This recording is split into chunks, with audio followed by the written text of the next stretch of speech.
Bonjour à tous et bienvenue pour ce premier preview, cette première présentation concernant les équipes World Tour et Pro Team de la saison 2024. Avec les gars, on va essayer tout au long de l'intersaison et jusqu'au départ du Tour de l'Under de vous faire des petites présentations, que ce soit d'équipe ou choisir quelques angles qui nous semblent intéressants pour aborder au mieux et avec le plus d'informations cette saison qui va débuter dans un petit peu plus d'un mois. Et donc pour commencer, j'ai décidé de me focaliser sur la Groupama FDJ pour lancer un petit peu ces previews d'équipes en vue de la saison 2024. On va aborder la Groupama FDJ sous plusieurs angles. Tout d'abord, on va parler ensemble du mercato. Ensuite, on évoquera les ambitions de la formation française pour la saison 2024. On fera un petit point sur le matos également. Et enfin, on évoquera l'apport de l'équipe continentale, l'équipe de développement donc de la Groupama FDJ. Bref, rentrons, si vous le voulez bien, pour commencer dans le vif du sujet avec le mercato. Un mercato que je juge assez décevant et pour avoir parlé avec certains supporters de l'équipe, on n'est pas non plus archi enthousiasmé par les signatures du côté de la Groupama FDJ. Alors ça s'explique très simplement par le fait qu'il n'y a pas forcément les moyens de recruter mieux, donc on fait un petit peu avec ce qu'on a, parce que le budget n'est peut-être pas forcément le plus élevé ou très très haut pour la saison de 2024. Petit tour d'horizon, donc des recrues à venir. Tout d'abord, on va parler d'Eddie Le Vitouz. Eddie Le Vitouz, c'est mérité. Après plusieurs saisons au sein de l'équipe de développement, il va passer dans la World Tour, donc on verra comment ça se passe pour sa première saison d'apprentissage. Ensuite, moi, il y a quelques signatures qui m'interpellent. Alors, j'aime beaucoup Cyril Barth. Je trouve que c'est très bien qu'il ait eu sa chance après la BNB Hotel, mais j'ai pas l'impression que sa saison 2023 soit exceptionnelle. Alors, certes, il a levé les bras, mais c'était au Portugal sur une épreuve de 2.2. Et j'avoue avoir du mal à comprendre les raisons de sa signature, même si c'est très bien pour lui. Pareil pour Clément Russo et Matthew Walsh, j'ai du mal avec ce type de profil. Enfin, je vois mal la plus-value qu'ils apportent à l'effectif, d'autant plus qu'Arnaud Desmar s'en va et qu'il ne me semble pas qu'il y ait de sprinteurs au sein de cette équipe qui soient en mesure, en tout cas, de remporter des courses majeures, c'est-à-dire des étapes sur les grands tours, par exemple. J'espère me tromper, bien entendu, en ce qui concerne Paul Penwet, mais voilà, j'ai du mal à comprendre cette accumulation de profils, que ça soit Saro aussi, qui a déjà été à la Groupama FDJ, qui sort d'une période compliquée chez AG2R Citroën, qui a quand même du mal à la mettre au fond au plus haut niveau. Donc quatre profils avec Saro, Russo, Walls, Barth et donc le sprinter français, qui sont des coureurs rapides, mais qu'on ne considère pas comme des mecs capables d'apporter une grosse plus-value à l'effectif en termes de victoire. Donc j'avoue que je comprends mal ces recrutements. Je pense que ça aurait été un petit peu plus opportun de se focaliser sur des grimpeurs, parce qu'à part Rémi Rochas, qui est une belle recrue, je trouve que c'est intéressant. Au vu du budget de l'équipe, en tout cas, je pense que ça peut être une plus-value d'ajouter Rémi Rochas à l'effectif. Mais voilà, j'aurais aimé au moins un grimpeur ou deux en plus, que Bistrom est un coureur qui peut être intéressant aussi, mais c'est pareil, on est dans un registre de coureur assez rapide de sprint. Flandrien également, qui peut peut-être filer un coup de main sur les classiques, mais c'est assez déséquilibré, je trouve, ce recrutement au sein de la Groupama FDJ est assez décevant, il faut le dire, sur le papier en tout cas, parce qu'on n'est jamais à l'abri d'une belle surprise.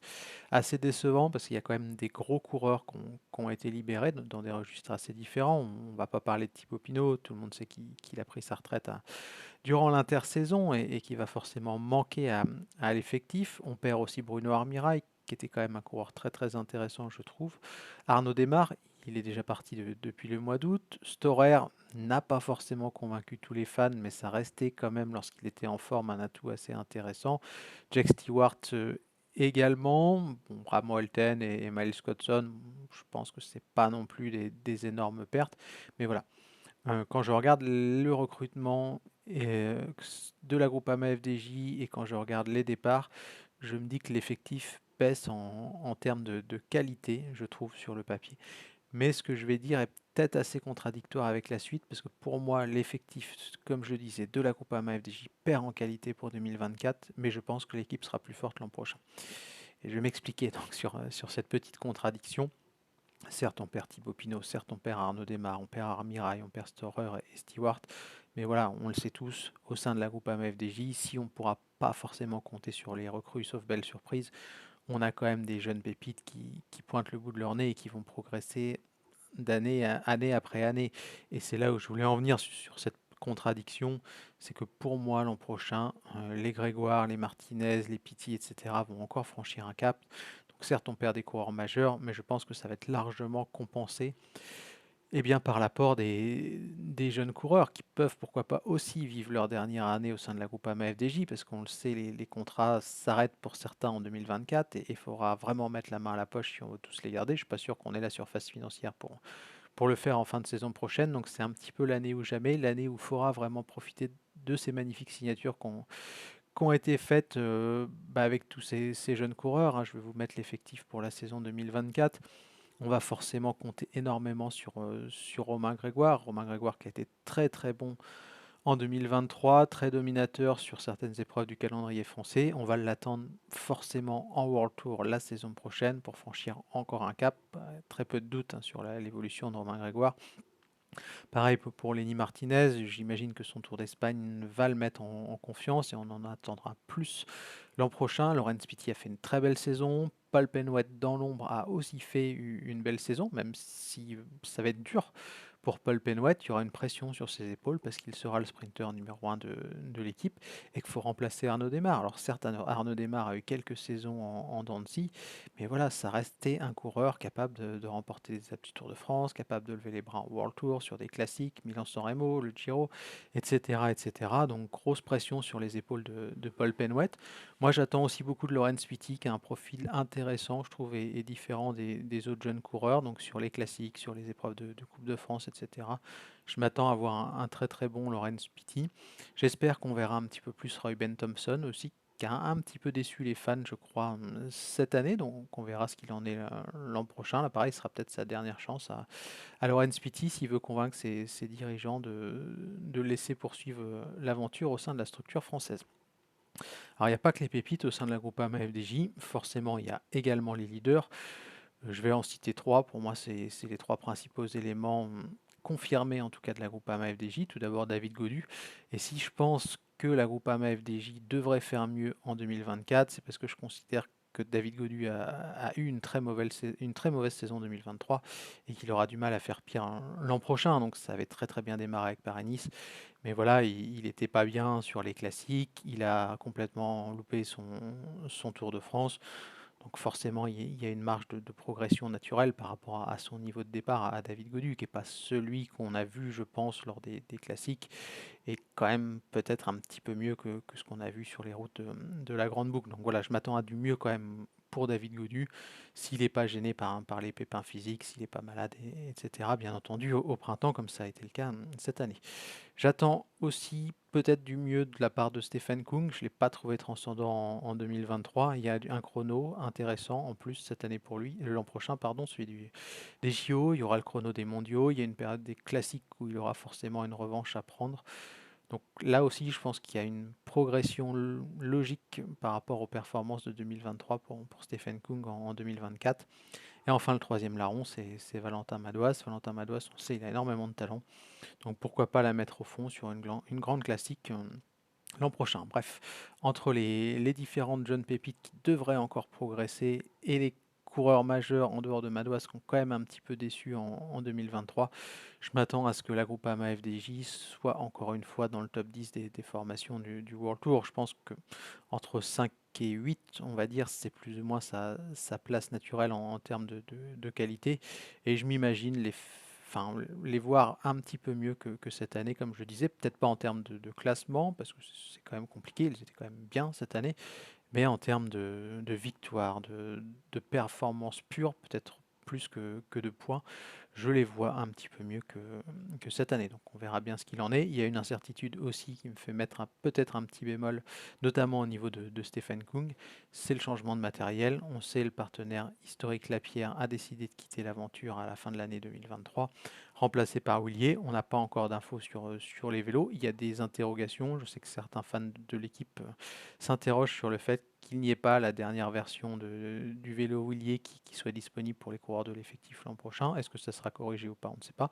On n'a pas encore les détails d'ailleurs sur le vélo. On n'a pas encore eu d'aperçu de ce à quoi il ressemblera. Donc je pense qu'il y a une vraie aussi attente par rapport à ça de la part des suiveurs de l'équipe.